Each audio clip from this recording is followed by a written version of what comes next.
Olá, sejam muito bem-vindos. Eu sou o Júlio e esse é mais um vídeo do canal Leia Mais com Júlio. No vídeo de hoje vamos falar sobre um livro que está sendo pedido para o vestibular 2025 na FUVEST São Paulo. Caim, de José Saramago. Bem, esse livro, para começar, ele é bastante polêmico. Ele foi publicado em 2009, é o último livro de José Saramago, que faleceu em 2010. Ele já havia tido vários problemas de críticas da igreja, embates, pela publicação em 1991 do seu livro O Evangelho segundo Jesus Cristo. O José Saramago sempre se declarou ateu. Então, ele, num país como Portugal, de uma cultura bastante forte, uma cultura católica, ele sempre enfrentou problemas lá com a igreja por causa das suas publicações. Mas ele não estava nem aí com isso. Então, nesse livro, ele conta a história de Caim e de uma nova reinterpretação, digamos assim, dos textos bíblicos.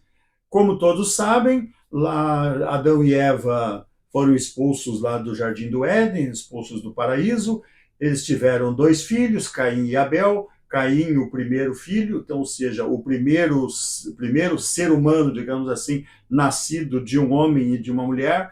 E justamente esse primeiro ser humano, ele se torna um assassino. O Caim era agricultor, era lavrador, agricultor, e o Abel era um pastor de ovelhas. Lá em determinado momento, como era costume, eles fizeram lá suas oferendas a Deus. Caim ofertou o fruto do seu trabalho, que eram os frutos, as sementes, as verduras, seja lá o que for que ele plantasse, e o Abel ofereceu uma ovelha, um cordeiro, em homenagem ao Senhor. E o Senhor aceitou de bom grado, digamos assim, a oferta do Abel e rejeitou a do Caim. O Caim, seja lá, ficou com a autoestima baixa, ficou enciumado, ficou pistola da cara com essa situação, e ele mata o seu irmão por causa disso. Então o Senhor chama lá o Caim e pergunta: Caim, onde está teu irmão?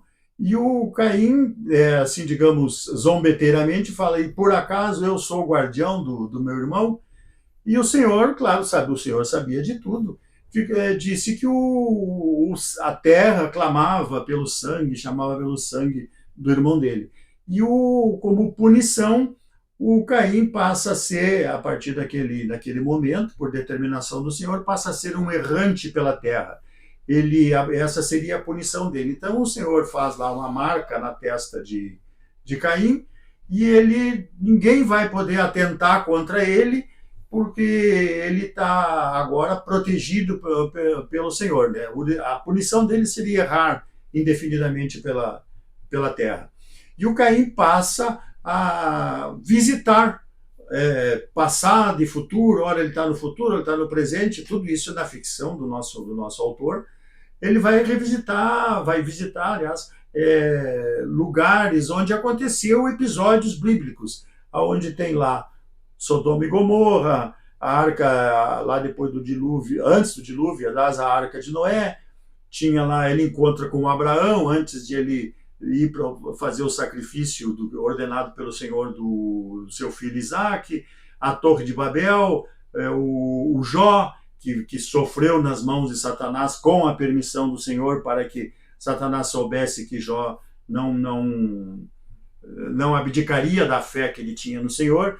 E ele vai vendo tudo com aquela ótica do ateísmo do Saramago, discordando dos textos bíblicos, onde ele afirma que o Senhor é alguém perverso, rancoroso, e não amoroso como deveria ser, um Deus que tem o controle de tudo. E onde é que fica o nosso livre-arbítrio, se o Senhor manda em tudo? E ele vai questionar, por exemplo, vamos pegar o exemplo de Sodoma e Gomorra, que por costumes não aceitos, que não eram bem-vindos, bem vistos pelo Senhor, ele acaba, daquela população, ele mata todo mundo, inclusive os inocentes que estavam lá presentes. Mas onde está, então, esse Deus que pune os inocentes? O seu servo Jó, que viria, e o Caim participando de todos esses diálogos e questionando: mas por que o Senhor está fazendo isso? Depois, Sodoma e Gomorra, nós falamos agora, o Jó, por exemplo, o Satanás teve a permissão do Senhor de prejudicar o Jó, para o Senhor provar ao Satanás que o Jó seria sempre fiel a ele. Aí o Jó perdeu a sua riqueza, o seu trabalho, as suas propriedades, os seus filhos. Ele virou um homem doente, cheio de feridas, e o Satanás sempre ali ferrando com o Jó, e o Jó sempre firme na sua determinação de ser fiel. Na Arca de Noé, por exemplo, ele termina com a humanidade toda, pune toda a humanidade com o dilúvio como se fosse todo mundo culpado, botando todo mundo no mesmo saco. Saramago chega a dizer que a Bíblia é o livro dos disparates. E o Caim está ali participando de tudo isso. Dá para provar, digamos assim, entre aspas, a teoria do Saramago. É um livro bastante divertido, não tem como deixar de ser divertido, porque tem vários disparates mesmo, situações cômicas, irônicas, né? E claro que a Bíblia é um livro, segundo os teólogos, de interpretação, tu tem que ver, tem que pensar, tem que ver. Mas para quem lê, alguém totalmente leigo, que não seja